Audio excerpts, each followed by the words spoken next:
Bonjour à vous tous, mes chers étudiants. Avec vous, le docteur Eddy Junior Carman. Et je vais vous accompagner au cours de ce semestre pour votre cours de lecture critique d'articles. La lecture d'un article est l'une des plus grandes parties de la vie des étudiants, particulièrement de ceux qui sont en médecine. Tout étudiant de médecine va donc passer par une étape de lecture intense de très nombreux ouvrages très diversifiés et l'étudiant va être confronté à la nécessité d'acquérir et de maîtriser un grand nombre de compétences et de notions, quelquefois qui lui sembleront très abstraites et incohérentes même, je pourrais dire. Mais toutefois, il va être dans l'obligation de les comprendre et de les assimiler. Et ces notions sont souvent répandues dans un très grand nombre d'ouvrages, d'articles, de manuels, de polycopes et autres. Et l'étudiant se trouve quelquefois un peu démuni devant cette charge extrêmement importante de documents à lire.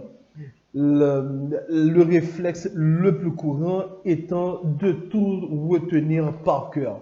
Évidemment, cela n'est pas toujours possible pour différentes raisons, hein. L'étudiant est confronté à un problème de temps. Il y a beaucoup de matières, très peu de temps pour les assimiler. L'étudiant est confronté à un problème de structure environnementale. Il n'y a pas forcément d'électricité, il n'y a pas forcément d'Internet et autre chose. L'étudiant est confronté à un autre conflit tout simple. Hein. Eh bien, il faut pouvoir avoir accès aux documents en question. Mais une fois qu'il a accès à ce document, comment va-t-il s'en occuper? Comment tirer les informations de quelle que soit la lecture que vous faites pour pouvoir dire que vous l'avez comprise et que vous l'avez assimilée? Mais c'est justement l'objectif de notre cours aujourd'hui. C'est une sorte de notion pré-médicale où l'importance, l'emphase est mise sur la manière de lire et de pouvoir tirer la valeur de n'importe quel document que vous avez sous la main. Évidemment, c'est un cours qui est dispensé actuellement dans la faculté de médecine, mais les techniques que vous allez apprendre sont des techniques qui peuvent être extrapolées à n'importe quelle science. Donc, déjà, pourquoi faudrait-il être capable de faire une lecture critique? La critique en elle-même, c'est cette capacité que chaque individu possède de pouvoir juger les choses. Donc, la lecture critique d'articles est donc nécessaire, particulièrement pour nous autres en médecine, pour maintenir les connaissances à jour dans un monde qui évolue constamment. L'exemple en est bien grand que nous avons là une situation médicale sanitaire nouvelle actuellement dans le monde qu'on appelle la situation du coronavirus, la pandémie du Covid-19. Donc, face à ce monde qui change, il faut être capable de pouvoir tirer son marron du feu et de pouvoir assimiler les nouvelles notions qui s'imposent à nous pour pouvoir avancer. Il faut également être capable de percevoir l'environnement médical pour prendre une position juste face à une information médicale, pour interpréter le flux d'informations transmises par les industriels pharmaceutiques. Pourquoi est-ce qu'il faut prendre une position juste? C'est une chose très simple. Au cours de votre carrière, vous allez vous retrouver confronté à un ensemble de situations où il va falloir juger. Le malade, les situations sont rarement disposées de manière textuelle, c'est-à-dire comme vous les avez apprises en salle de cours. Ce n'est certainement pas le cas. Mais il faut savoir que tout ce que vous lisez n'est pas parole d'évangile. Et donc, il faut pouvoir détecter les articles non conformes et certainement les articles conformes pour pouvoir afficher, pour pouvoir aligner votre mode de pensée. La lecture critique d'articles a également des règles, des fondements. Un article, en principe, il est écrit pour être compris, pour être interprété, pour être prise en compte, un article doit être écrit correctement, à savoir dans un langage adapté, concis et scientifique. Et je reviendrai sur cette notion de scientifique, parce que tout ce qui est écrit n'est pas forcément scientifique. Avec une structure standard, on ne peut pas écrire de n'importe quelle manière. Ce n'est pas parce que vous avez griffonné quelque chose que ce que vous avez écrit est valable. Et en sciences médicales et pharmaceutiques, on utilise toujours la structure IMRAD pour la rédaction d'un article. Nous allons voir que c'est IMRAD ou IMRED, dépendamment qu'on le dise en anglais ou en français. Donc, ces éléments sont extrêmement importants à retenir et vous devez les garder comme boussole lorsque vous rédigez quelque chose. Je le répète encore une fois, tout simplement parce que vous avez écrit quelque chose en français ou alors que vous avez abordé un sujet qui est en apparence scientifique, ne fait pas de vos écrits un écrit scientifique.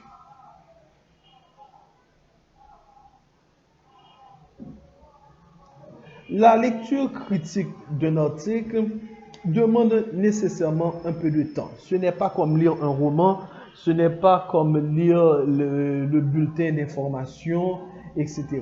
Mais j'attire l'attention sur un point extrêmement important. La lecture critique d'articles, dans ce sens, la lecture peut être prise de manière plus générale et beaucoup plus large.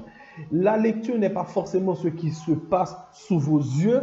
La lecture peut également être une question d'interprétation de tout ce qui vous est soumis comme information. Autrement dit, un article que vous écoutez à la radio, un commentaire, un éditorial radio diffusé ou télé diffusé peut faire l'objet également d'une critique de votre part. Parce que la structure sera grossièrement la même et elle requérera de vous le même travail intellectuel d'analyse, de critique, de rassemblage, de recoupage pour pouvoir tirer l'information qui est sous-tendue à travers ces différents articles sous les différentes formes où ils sont disponibles. La lecture critique d'articles, pour qu'elle puisse se faire, il faut bien comprendre comment est structuré un article scientifique. C'est-à-dire, à chaque fois que vous lisez, quel que soit le sujet auquel vous êtes confronté, il y a une forme, une méthode qui a été établie et qu'il faut pouvoir retrouver dans n'importe quel article. Et dans le sens inverse, lorsque vous-même, vous aurez à écrire quelque chose aussi, il faudra respecter cette forme. Vous n'aurez qu'à relire votre texte pour vous rendre compte que vous avez respecté la forme ou non. Et également, pour qu'un article soit correctement écrit, il faut se poser des questions au fur et à mesure que vous faites votre lecture. Autrement dit, des questions simples. Vous êtes en train de lire quelque chose, vous vous demandez, est-ce que vous-même vous auriez abordé la question de cette manière? Si oui, sinon, qu'est-ce qui vous plaît dans la manière qui a été utilisée pour aborder la question? Ou sinon, qu'est-ce que vous auriez changé sur la manière d'aborder la question?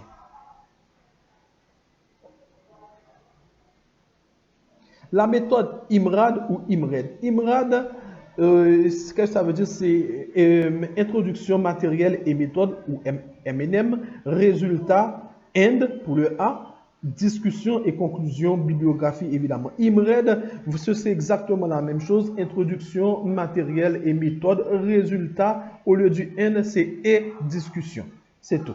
C'est exactement le même sigle que un a une composante anglo-saxonne, l'autre en francophone.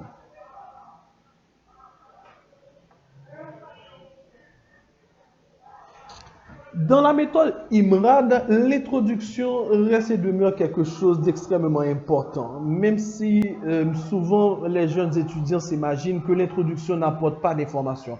Ce rien ne pourrait être moins vrai. L'introduction, c'est elle qui va vous mettre dans le contexte et donc vous dire qu'est-ce que vous devez attendre de ce qui va suivre. Et donc, dès l'introduction, vous pouvez être intéressé ou être désintéressé. Ceci dit, il faut toujours éviter les préjugés hâtifs et vous ouvrir à la possibilité de découvrir quelque chose. Donc, l'introduction est sectionnable en général en 3 grandes parties. Le début d'une introduction donne le contexte, ce qui a déjà été publié sur le sujet abordé par l'étude, donne le format de ce début d'introduction et il se fait de manière d'un entonnoir. Qu'est-ce que ça veut dire? Il part de la généralité pour arriver à la question spécifique qui va être développée dans le développement, tout simplement.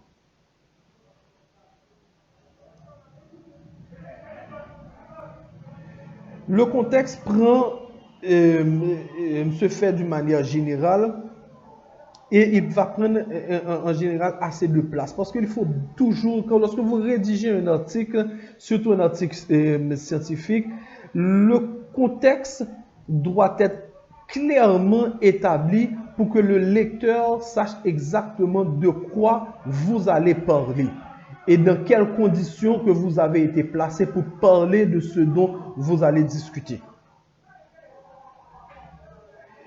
Et ce contexte-là doit faire ressortir les manques d'informations qui ont suscité la question à laquelle vous allez répondre. Et c'est toujours ce manque d'informations qu'on appelle le gap qui va susciter une question et qui va être le sujet de la rédaction de votre article. Et on appelle ce gap-là la problématique.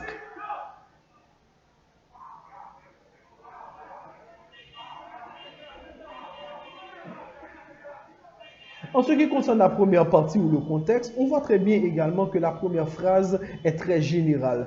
Et je vous répéterai quelque chose que un de mes défunts professeurs de littérature, le frère Anatole, aimait dire: n'écrivez jamais une phrase pour rien. Chaque phrase doit contenir une idée et doit faire progresser votre texte. Beaucoup de gens pensent qu'écrire beaucoup, c'est écrire bien. Non, écrire beaucoup peut être totalement superflu et inutile. Vous allez vous fatiguer pour rien. Et surtout en sciences, où vous n'êtes pas en train de faire de la littérature pour de la littérature, vous êtes en train de discuter avec vos lecteurs. Il faut toujours que vos phrases aient des idées soutenues et donc qu'elles jouent un rôle dans le texte que vous êtes en train de rédiger. La seconde partie identifie donc le gap en citant la littérature et en expliquant les lacunes.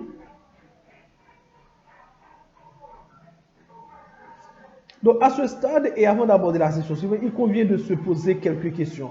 Ai-je bien compris la problématique de l'étude? Donc quand vous lisez que vous allez aboutir à la question, l'introduction doit vous permettre de répondre à cette question. Si vous êtes incapable de résumer de quoi on va parler, c'est que vous avez mal lu votre article. Si je devais faire cette étude sur moi-même, je vous le disais tout à l'heure, quelle méthode est-ce que j'aurais utilisée? Quelle approche que j'aurais prise? La phase M&M's, matériel et méthode, elle nous permet donc d'aborder la lecture des M&M avec en tête la réponse aux questions précédentes, c'est-à-dire quelle est la méthode que j'aurais utilisée et à partir de quoi aurais-je mené mon article. Au fur et à mesure de la lecture, l'objectif est de comparer les méthodes qui ont peut-être déjà été utilisées antérieurement avant vous, ou même surtout si vous avez à proposer quelque chose d'autre, avec celles qui ont été mises en œuvre. Le principe M&M est également d'identifier la portée et les limites de l'étude. À la fois, vous allez pouvoir dire, les recherches qui ont été précédemment faites étaient limitées par telle conjoncture, par un contexte, par telle situation, par tel défaut d'instrument scientifique, ou alors elle va vous permettre de dire à vos lecteurs que, écoutez, moi j'étais dans tel contexte et donc j'ai conscience que mon texte ne peut aller au-delà. Il ne peut apporter tel type de réponse, mais voilà quand même ce qu'il est capable de révéler.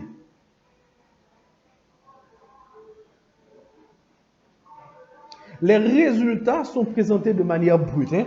Il faut bien savoir que dans les conclusions, les résultats d'un article, surtout un article scientifique, ne souffrent pas d'interprétation. Vous ne faites jamais les résultats dire ce que vous voulez.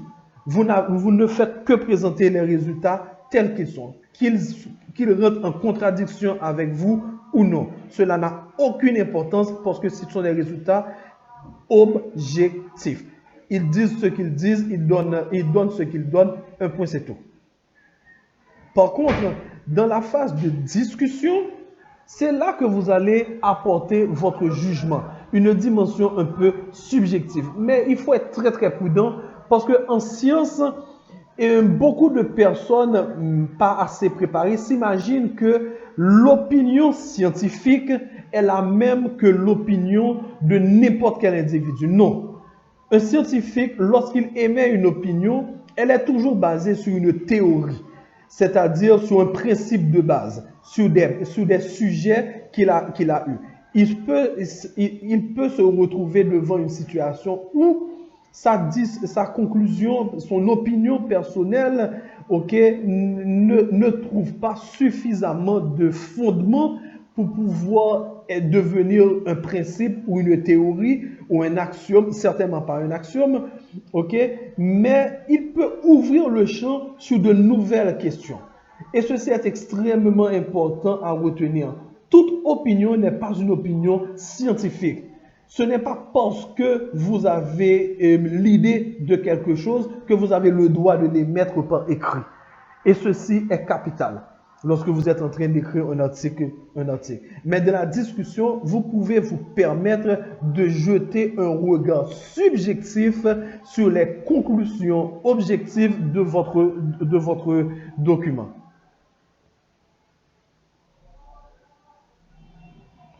Les principes de cette discussion est de faire toujours un rappel rapide, je dis bien rapide, vous n'allez pas reprendre toute votre recherche dans cette phase de rédaction, donc un rappel rapide des principaux résultats, et vous allez, à partir de ces résultats, vous allez provoquer ce qu'on appelle une interprétation de ces résultats au regard de la limite et de la portée de votre étude.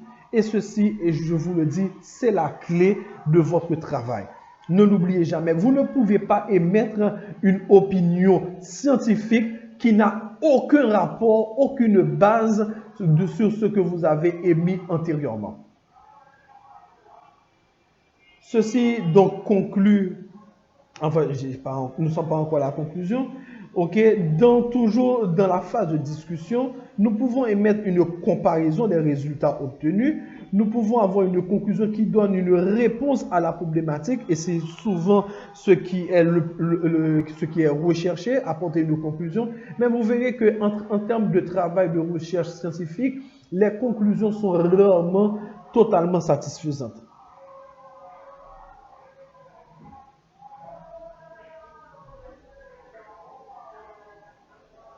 Vous pouvez apporter des perspectives, c'est-à-dire de nouvelles pistes de recherche pour le futur.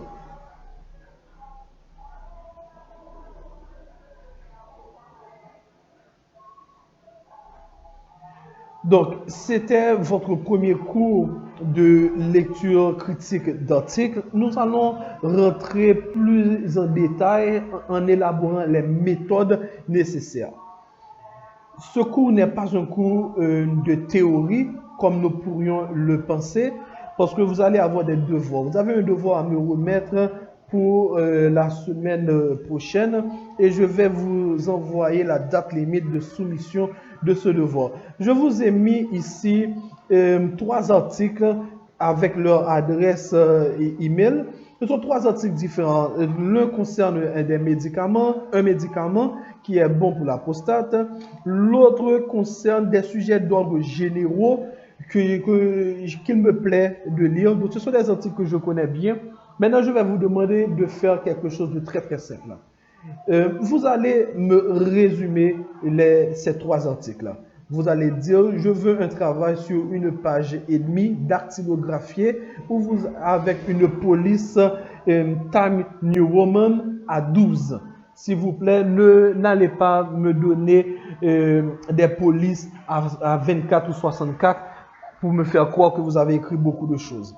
Donc, police 12, Time New Roman, 1 page et demie maximum, et vous écrivez clairement votre nom et votre prénom. Je veux que ce soit dactylographié, rien à la main, et vous me remettez ça au secrétariat du décanat s'il vous plaît. Donc, vous avez ces 3 articles, vous allez me les résumer et je vais vous demander d'émettre une opinion. C'est votre opinion qui sera le plus important pour moi, mais je vais certainement déchiffrer comment vous avez analysé les textes qui vous ont été soumis. Donc, je vous souhaite bon travail et je vous avertis, il y aura beaucoup de choses à lire durant notre cours. Et ceci, c'est pour vous familiariser avec la lecture. Vous avez choisi d'embrasser la médecine, vous allez lire beaucoup et constamment, et même après votre diplôme, vous aurez encore à lire davantage. Donc, prenez de bonnes habitudes. S'il vous plaît, ne trichez pas. Je suis certain que je vais retrouver les mêmes commentaires dans les textes. Pour ceux qui auront fait le travail, soyez consciencieux et respectueux du travail que vous aurez fait. Ne le partagez pas avec vos camarades. Laissez chacun faire son expérience. Donc, le travail se fait en français, de manière parfaite, avec les règles de rédaction que vous avez appris à l'école primaire et secondaire, avec un respect du vocabulaire et de l'orthographe. Tout sera corrigé et tout sera pris en compte. Et je vous rappelle que votre note finale sera influencée par les travaux que vous aurez à remettre au cours des différentes semaines. Donc, travaillez bien, travaillez sérieusement et j'espère que vous allez embrasser correctement ce travail, même s'il vous semble très loin de votre médecine que vous êtes venu apprendre, mais vous verrez que de plus en plus, au cours de ce semestre, vous verrez que cela vous sera grandement utile. Alors, bon travail et j'attends impatiemment les documents que vous allez produire. Allez, merci et à la semaine prochaine.